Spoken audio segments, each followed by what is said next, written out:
Last time हमने second video के अंदर ये टॉपिक कराया था इम्पल्स। इसको हम दोबारा करा रहे हैं यहाँ पर। आपको वहाँ पर इम्पल्स के बारे में मैंने बताया था कि इम्पल्स क्या होता है।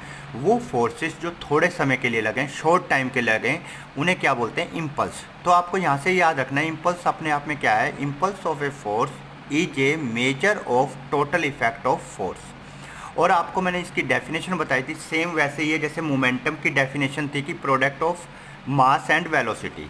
इम्पल्स क्या होता है, product of average force and the time, ठीक है, for which the force acts on the body के। तो इम्पल्स का फॉर्मूला याद रखना है, average force multiply by time. अब इसका दूसरा फॉर्मूला निकाल लेंगे। उस फॉर्मूले को निकालने के लिए हम इस फॉर्मूले का यूज करेंगे। Newton second law of motion आपने पढ़ा था, F इक्वल टू क्या होता है, dp अपॉन में dt। क्लियर है।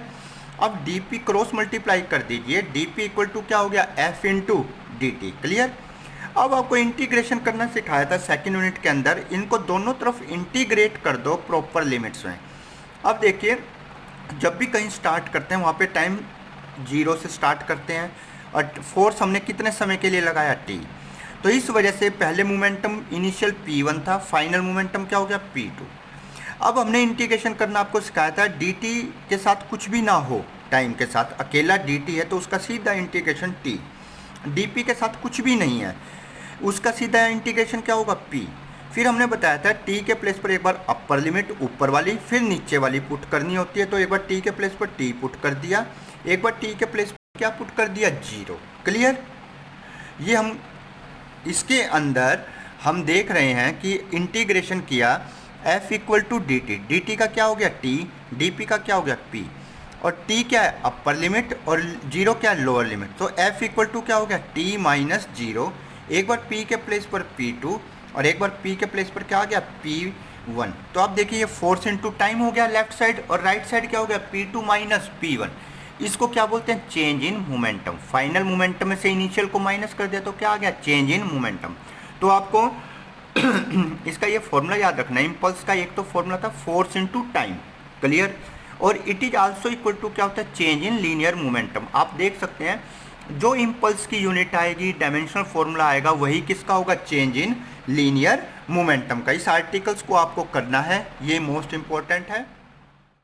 अब ये न्यूमेरिकल देखिए, यहाँ पर इस न्यूमेरिकल में क्या कहता है, ए हैमर ऑफ मास 1 kg। मास क्या दिया हुआ है हैमर का, 1 kg। उसको आपने moving with a speed of 6 metre per second, यानी उसकी इनिशियल स्पीड क्या है, 6 मीटर पर सेकेंड। स्ट्राइक से वाल, आपने हथौड़े से एक वाल को स्ट्राइक किया और वो क्या आ गया, कम्स टू रेस्ट। दीवार पे टकराने के बाद वो हैमर है, हथौड़ा है, वो क्या आ गया, रेस्ट पर। तो फाइनल वेलोसिटी बेटा क्या हो गई, 0। कितने टाइम में, 0.1 सेकेंड में। तो इसमें क्या क्या निकालना है आपने, calculate first the impulse of force, यानी इम्पल्स निकालना है। इम्पल्स क्या होता है, फोर्स इनटू टाइम, और आल्सो इक्वल टू क्या था, p2 माइनस p1। तो p2 क्या हो गया, mv, P1 क्या हो गया, mu। तो उस फॉर्मूले से m कॉमन लेकर v माइनस यू आ गया। ये क्या है आपका, चेंज इन लीनियर मोमेंटम, क्योंकि इस न्यूमेरिकल में कहीं फोर्स नहीं दिया हुआ, सिर्फ टाइम दिया हुआ है। तो हम इम्पल्स निकालने के लिए ये वाला फॉर्मूला भी यूज कर सकते हैं, change in momentum mv minus mu, final momentum minus initial, निकल जाएगा। इसके बाद वो कहता है retardation of the hammer. Retardation माने एक्सेलरेशन, और फिर क्या कहता है, रिटार्डिंग फोर्स। जो फोर्स अपोज करता है उसको क्या बोलते हैं, रिटार्डिंग फोर्स। आपको पता है जब भी वेलोसिटी डिक्रीज होती है तो हमेशा क्या होता है, रिटार्डेशन होता है। एक्सेलरेशन क्या होता है, नेगेटिव, क्योंकि यहाँ पर स्पीड क्या थी, 6 मीटर पर सेकेंड, और रेस्ट पर आने पर वेलोसिटी क्या हो गई, 0। क्लियर। तो आपको ये ध्यान देना है, रिटार्डिंग फोर्स क्या हो गया, यहाँ से देख लीजिए, फोर्स इक्वल टू क्या हो गया, इम्पल्स अपॉन में टाइम। इम्पल्स कितना आया, 6, और फोर्स कितना लग, वो टाइम कितना था, 0.1। तो आपका फॉर रिटार्डिंग फोर्स कितना आ गया, 16 न्यूटन। यहाँ पर आप कहेंगे माइनस क्यों नहीं लगाया, क्योंकि यहाँ वर्ड रिटार्डिंग लगा दिया है। रिटार्डिंग लगाने से ऑटोमेटिकली उसका मतलब क्या है, वो क्या है, नेगेटिव। इसी तरीके से यहाँ देखिए रिटार्डेशन लगा दिया, एक्सेलरेशन होता तो हम यहाँ माइनस लेके चलते। रिटार्डेशन अपने आप में ही अंडरस्टूड है कि वो क्या है, नेगेटिव। और आपको पता है ए इक्वल टू क्या होता है, F/m। एफ आपने यहाँ से फाइंड आउट कर लिया 60, और मास क्या है, 1। तो ए इक्वल टू क्या हो गया, 60 मीटर पर सेकेंड स्क्वायर। अब देखिए ये जो नेक्स्ट न्यूमेरिकल है आपका, ये भी मोस्ट इंपॉर्टेंट है। यहाँ पर क्या कहता है कि a force acts for 8 seconds on a body of mass 10 kg, mass दे दिया, टाइम दे दिया। The force then stops acting, force को हमने एक्ट करना क्या कर दिया, बंद। And the body describing 80 metre in next 5 second, body ने कितना डिस्टेंस ट्रेवल किया, 80 मीटर, कितने टाइम में, 5 सेकेंड्स में। तो फाइंड द फोर्स, उन्होंने फोर्स पूछा है। फोर्स इक्वल टू क्या होता है, एम ए, और एम तो आपको दिया हुआ है लेकिन इस न्यूमेरिकल में कहीं भी एक्सेलरेशन नहीं दिया हुआ, तो आप पहले एक्सेलरेशन फाइंड आउट कीजिए। देखिए एक्सेलरेशन फाइंड आउट करने के लिए आपको इस फॉर्मूले की जरूरत पड़ेगी, v इक्वल टू क्या हो गया, u प्लस ए टी। अब उसने हैमर्स ने स्टॉप, इनिशियल स्पीड क्या थी, 0। अब हमें फाइनल स्पीड निकालनी है, टाइम दिया हुआ है 8 सेकेंड, तो v इक्वल टू क्या होता है, डिस्टेंस अपॉन में टाइम। तो 80 मीटर में कितना डिस्टेंस ट्रेवल किया, 5 सेकेंड। तो आप यहाँ से v निकाल लीजिए, v को यहाँ पुट करके आपके पास एक्सेलरेशन आ जाएगा, और एक्सेलरेशन की हेल्प से आप क्या फाइंड आउट कर लेंगे बेटा, फोर्स फाइंड आउट कर लेंगे। तो ये न्यूमेरिकल्स आपने ट्राई करके देखने हैं। सिमिलरली आपको नोट्स में नेक्स्ट दिया हुआ है। अब यहाँ पर आप देखेंगे, यहाँ पर कुछ एप्लीकेशंस हैं of the concept of impulse. इसमें मैं आपको एक दो एप्लीकेशंस बता देता हूँ। जैसे आपने देखा होगा क्रिकेट मैच के दौरान जब प्लेयर्स एक बॉल को कैच करता है तो वो अपने हैंड को पीछे की तरफ ले आता है। यदि वो वहीं हाथ को रोक के रखता है, हाथ को मूव नहीं करता बैकवर्ड डायरेक्शन में, तो आपको पता है उसके हाथ पे चोट सी लगती है, उसको दर्द होता है, ज़्यादा तेज बॉल टच करती है तो उसको जैसे वो पीछे की तरफ ले जाता है तो बॉल को कैच करने का टाइम क्या हो जाता है, बढ़ जाता है। फोर्स क्या हो जाता है, डिक्रीज हो जाता है। तो आपने पढ़ा था इम्पल्स क्या होता है, फोर्स इनटू टाइम। यदि थोड़ा टाइम लगे तो इम्पल्स क्या होगा, ज़्यादा, और आपको चोट लगने की संभावना क्या होगी, ज़्यादा। तो इसलिए वो बॉलर, कैचर उस बॉल को थोड़ा पीछे की तरफ ले जाता है ताकि टाइम ऑफ कैचिंग इंक्रीज हो जाए, ताकि इम्पल्स की वैल्यू क्या हो जाए, डिक्रीज। ये कुछ एप्लीकेशंस हैं जो आपको पढ़नी है खुद। अब हम जो डिस्कस करेंगे Newton's third law of motion. अब देखिए यहाँ पर नोट्स के अंदर आप देखेंगे Newton's third law of motion. आप सब 9th क्लास में पढ़ चुके हो। According to it for every action there is equal and opposite reaction. आपने देखा है कि हम जब कभी भी कोई बुक को टेबल पे, इसके कुछ एग्जांपल्स हैं, बुक को टेबल पे रखते हैं तो आपको पता है बुक का वेट क्या लगता है, नीचे की तरफ। तो बेटा नीचे की तरफ बुक पे वेट लग रहा है, एक्शन हो रहा है, तो मेज भी क्या, टेबल भी क्या करती है, बुक को रिएक्शन देती है। वो रिएक्शन क्या हो जाती है, अपवर्ड डायरेक्शन में। तो दोनों इक्वल एंड अपोजिट होते हैं, इसी वजह से जो बुक है वो मेज पर टिकी रहती है। यदि मेज कमज़ोर है और उसके ऊपर बुक्स को ज़्यादा इंक्रीज करते जाओ तो वेट नीचे डाउनवर्ड हो जाएगा और प्रॉपर रिएक्शन नहीं दे पाती, तो मेज क्या हो जाती है, ब्रेक। तो आपको याद रखना, जब भी बुक को हम टेबल पे रखते हैं तो वेट वर्टिकली डाउनवर्ड होता है, और मेज भी बुक को रिएक्शन देती है अपवर्ड डायरेक्शन में। उसको क्या बोलते हैं, नॉर्मल रिएक्शन। नॉर्मल क्यों बोला है, क्योंकि ये मेज के साथ कितना एंगल बनाती है, 90 डिग्री। नॉर्मल का मतलब होता है 90 डिग्री।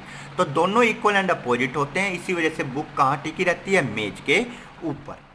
इसी तरीके से Newton's third law of motion के बहुत सारे एग्जांपल्स हैं। जैसे वॉकिंग, जब हम वॉक करते हैं तो हम अपने पैर से अर्थ को, ग्राउंड को पीछे की तरफ पुश करते हैं, तो हमें ग्राउंड भी कहाँ मूव कर पुश करता है, आगे की तरफ। स्विमिंग के दौरान भी आपने देखा है, जब हम स्विमिंग करते हैं तो हैंड से हम वाटर को क्या करते हैं, बैकवर्ड डायरेक्शन में फेंकते हैं, एक्शन करते हैं, और वाटर भी हमारे ऊपर क्या करता है, रिएक्शन, हमें आगे की तरफ फोर्स लगाता है। जैसे आपने ये देखा है firing of from a gun, ये भी किसका एग्जाम्पल है, Newton's third law of motion का।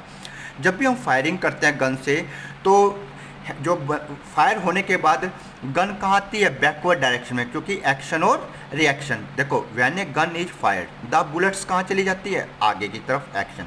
और गन रिकॉइल्स मतलब मूव कर जाती है बैकवर्ड डायरेक्शन में, तो एक्शन और रिएक्शन होती है। ये कई एग्जाम्पल्स हैं जो आपने नोट्स में से खुद पढ़ने हैं। इसके बाद हम नेक्स्ट आर्टिकल यहाँ से आपका सिलेबस स्टार्ट होता है एग्जैक्ट, जो नए सिलेबस के अकॉर्डिंग है सीबीएसई का। जो इससे पहले वाले जो आर्टिकल्स थे वो आपको सिर्फ एक थ्योरेटिकल क्वालिटेटिव आइडिया के रूप में पढ़ने हैं, सिर्फ एग्जांपल्स की भाई होता क्या है, Newton's first law of motion, second law of motion, third law of motion. अब यहाँ से आपको ये सारे आर्टिकल्स कवर करने हैं। सबसे पहला आर्टिकल है यहाँ से principle of conservation of linear momentum. 9th में भी पढ़ा आपने कि momentum neither created nor be destroyed, या आप यूँ भी कह सकते हो कि कोलिजन से पहले और कोलिजन के बाद मोमेंटम का सम हमेशा क्या रहता है, कांस्टेंट रहता है, उसमें कोई भी चेंज नहीं होता यदि एक्सटर्नल फोर्स की वैल्यू क्या हो, 0। तो ये आपने 9th में भी पढ़ा था। According to it if external force acting on a body is 0 then linear momentum क्या रहेगा, कांस्टेंट। यदि बाहर से कोई भी फोर्स ना लगे तो जो बॉडी का मोमेंटम बिफोर कोलिजन था वही मोमेंटम रहेगा आफ्टर कोलिजन। तो आपको याद रखना है लीनियर मोमेंटम रिमेन्स कांस्टेंट यदि external force acting on a body is zero.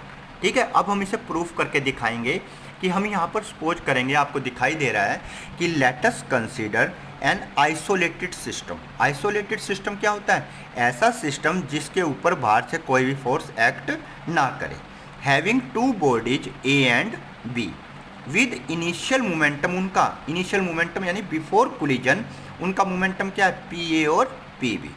फिर वो क्या करते हैं, कोलाइड करते हैं, एक दूसरे से टक्कर मारते हैं एक दूसरे को थोड़े समय के लिए। डेल्टा टी का मतलब क्या होता है, स्मॉल टाइम। कोलिजन करने के बाद फिर वो अलग हो जाते हैं। अलग होने के दौरान उनका फाइनल मोमेंटम हमने क्या सपोज कर लिया after collision, P A dash और पी बी डैश। क्लियर है, तो पी ए और पी बी क्या है, initial momentum, P A dash और पी बी डैश क्या है, फाइनल मोमेंटम। अब आप यहाँ देखिए, आपको दिखाई दे रहा है एफ ए बी। मैंने पहले भी बताया ए बी का मतलब क्या है, ए पर force exerted by B on A B का मतलब है ए पर फोर्स कौन लगा रहा है, बी। बी ए का मतलब क्या है, बी पर फोर्स कौन लगा रहा है, ए। क्लियर, ये आपको याद रखना है। अब यहाँ पर हम जब ये आर्टिकल को ड्राइव करेंगे तो इस डेरिवेशन के दौरान आपको सबसे मेन बात जो याद रखनी है बेटा, आपको अभी मैंने थोड़ी देर पहले एक आर्टिकल कराया था इम्पल्स। इम्पल्स वाले आर्टिकल में मैंने आपको बताया था, वैसे इन्होंने यहाँ Newton second law of motion लिख दिया है, यूज उसका भी वही है, लेकिन यहाँ पर देखो आपने Newton second law of motion लिख दिया इन्होंने वर्ड। वैसे इम्पल्स भी लिख सकते थे यहाँ पर। Newton second law of motion क्या होता है, F equal to D P by D T. F equal to क्या होता है, डी पी बाई, आप सब ने पढ़ रखा है, एफ इक्वल टू क्या होता है, डी पी अपॉन में डी टी। क्रॉस मल्टीप्लाई कर दीजिए, डी पी इक्वल टू क्या हो जाएगा, force into time. D P का मतलब है change in momentum, D T क्या है, टाइम। तो डी पी यानी change in momentum equal to क्या हो गया, फोर्स इनटू टाइम। ऐसे भी लिख सकते हैं। दूसरा जो मैं बताना चाहूँगा, इम्पल्स। इम्पल्स क्या होता था, इम्पल्स को हम आई से शो करते थे, और इम्पल्स इक्वल टू क्या होता था, फोर्स इनटू टाइम, और इक्वल टू क्या होता था, चेंज इन लीनियर मोमेंटम। तो बेटा एफ ए बी, फोर्स लगा पहला यानी ए पर लगाया बी ने, डेल्टा टी, ये अपने आप में क्या हो गया, इम्पल्स। तो ये change in linear momentum. Force किस पर लगा है, ए पर, तो किसका मोमेंटम चेंज होगा, ए का। तो ए का मोमेंटम कैसे निकालोगे, फाइनल माइनस इनिशियल। फाइनल क्या है ए का, P A dash minus P A. इसी तरह से इम्पल्स का ये formula F B A, force किस पर लगाया, बी पर, ए की वजह से, delta T equal to change in linear momentum किसका हुआ, बी का। तो P B dash minus P B कर दीजिए आप। ओके, ये समझ में आ गया। अब इसमें Newton's third law of motion का देखिए, भले ही सिलेबस से हट चुके हैं लेकिन यूज तो हो ही रहा है। थर्ड लॉ ऑफ मोशन से क्या हो गया, F A B equal to क्या होता है, माइनस एफ बी ए होता है, आप सबने पढ़ा हुआ है। एक्शन और रिएक्शन क्या होते हैं, इक्वल एंड अपोजिट। क्लियर। अब हमने यहाँ क्या किया, इस इक्वेशन के अंदर दोनों तरफ डेल्टा टी से क्या कर दिया, मल्टीप्लाई कर दिया, और इस वैल्यू जो लेफ्ट वाली वैल्यू की क्या थी, P A dash minus P A, minus right की वैल्यू क्या थी, P B dash minus P B, brackets open कर दिया।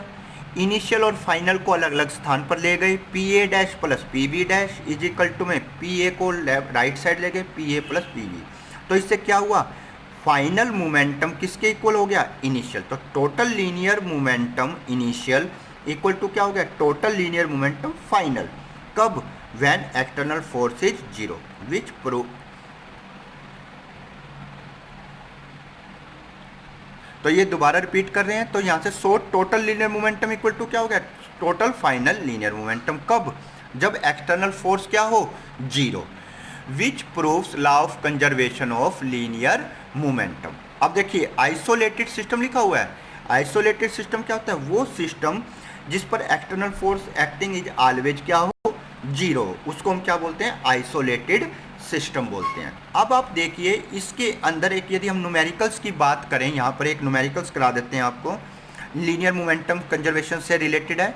यहाँ पर कहता है कि एक 40 kg शेल टुकड़ा इज फ्लाइंग, उड़ रहा है at a speed of 72 kilometre per hour. कोई भी जैसे बॉम्ब होता है उसका पार्ट है। इट एक्सप्लोड्स इनटू 2 पीसेस, ये टूट गया 2 पार्ट्स में। एक पीस का मास तो 50 kg रुक गया है। Calculate the velocity of other pieces. देखिए टोटल मास कितना है 40 kg, एक पीस का मास कितना है 50, तो दूसरे का कितना हो गया ऑटोमेटिकली 20। और पहले वाले पीस पर क्या कह रहा है कि वो स्टॉप्स रुक गया है, तो उसकी फाइनल स्पीड क्या है v1 0। दूसरे की स्पीड इसने क्या कहा है अदर पीस की निकालिए, तो आप देखिए v क्या था इनिशियल स्पीड दोनों की शेल की 72 km/h। बेटा इनको हमेशा याद रखना मीटर पर सेकंड में कन्वर्ट करना है। मीटर पर सेकंड में कन्वर्ट करते हैं तो किलोमीटर के प्लेस पर तो क्या आ जाएगा 1000, होर के प्लेस पर क्या आ जाएगा 3600। तो इसको सोल्व करेंगे तो ये क्या हो जाएगा 5/18, ये 20 मीटर पर सेकंड हो जाएगा। निकाल के देख लेना।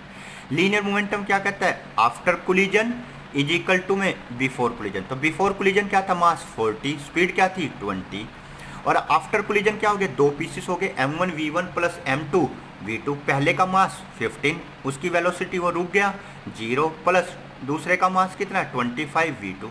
तो सोल्व कर लीजिए v2 कितना आ जाएगा 32 मीटर पर। अब देखिए ये नेक्स्ट आर्टिकल है explanation of Newton's third law of motion. इसका Newton's third law of motion का यहाँ पर हम प्रूफ करेंगे कि F A B equal to क्या होता है माइनस एफ ए बी। तो देखिए यहाँ पर हमने क्या कहा है, अभी आप करके हटे हैं कंजर्वेशन ऑफ लीनियर मोमेंटम। तो कंजर्वेशन ऑफ लीनियर मोमेंटम में आपने देखा बिफोर कोलिजन जो मोमेंटम होता है वही क्या रहता है आफ्टर कोलिजन के इक्वल। तो total change in linear momentum क्या होता है 0। लीनियर मोमेंटम में कोई भी चेंज नहीं होता, जितना इन बिफोर कोलिजन होता है उतना ही मोमेंटम क्या होता है आफ्टर कोलिजन, यानी चेंज इन मोमेंटम क्या हो गया 0। तो बेटा देखिए यहाँ पर हमने क्या कंसीडर करा है, consider an isolated system consisting of two bodies A and be moving along the same straight line. आपको अभी बताया था आइसोलेटेड सिस्टम क्या होता है, ऐसा सिस्टम जिस पर कोई भी फोर्स एक्ट ना करे। अब हम सपोज कर लेते हैं लेट देम कोलाइड, वो एक दूसरे से कोलिजन करते हैं टकराते हैं, so that they mutually act and react, वो दोनों पर एक्शन और रिएक्शन करते हैं।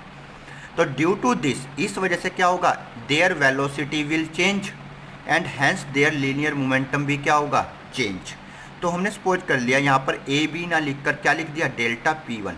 1 का मतलब है ए बॉडी का चेंज हुआ है बी की वजह से, 2 डेल्टा P2 यानी change in momentum of B का किसकी वजह से चेंज हुआ है ए की वजह से।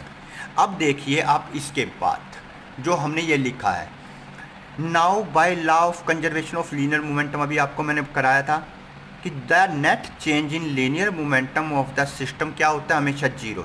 मोमेंटम में कोई भी चेंज नहीं होता, बिफोर कोलिजन और आफ्टर कोलिजन में कोई चेंज नहीं होता, तो दोनों का सम हमेशा किसके इक्वल होता है 0, कोई भी चेंज नहीं होता। तो आप क्या लिखेंगे चेंज इन मोमेंटम क्या है 0, delta P1 plus delta P2 equal to क्या हो गया 0, डेल्टा P1 इक्वल टू क्या हो गया माइनस डेल्टा P2।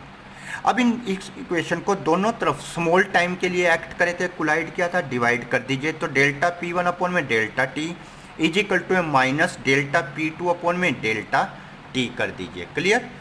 अब आपको मैंने एक बार पहले याद होगा बताया था कि हम दोनों तरफ यदि लिमिट ले लेते हैं डेल्टा T क्या है टेंड्स टू 0। आपको मैंने पहले समझाया एक बार डेल्टा T इस एरो का मतलब है टेंड्स टू, इस एरो को क्या बोलेंगे टेंड्स टू।